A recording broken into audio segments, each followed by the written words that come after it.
Hey guys, so today I'm going to be doing a quick review on the Kanoodle Ultimate Champion puzzle game. It comes with colorful puzzle pieces and a timer that you will use to play the game. Now, the game does need 2 AAA batteries that do not come included, but it does come with a book with up to 500 puzzle games that you can use to play the game. You can use the timer in 2 different ways. You can either let the time run up by pressing this green button right here, and this is how it sounds.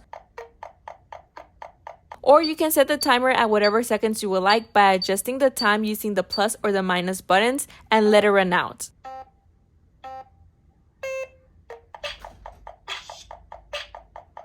It also doesn't sit up straight, so I would recommend you place something in the back to hold it straight when playing. So now I'm going to show you how to play the game. First, you preset the game by mirroring the puzzle that you chose to play, and with the pieces that you have left, you will time yourself and try to figure out where they go.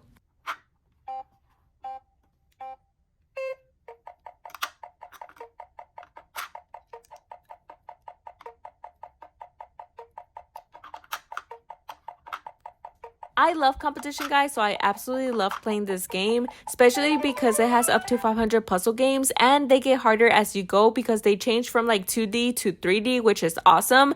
But I love playing with friends and family, guys, so I would definitely recommend it.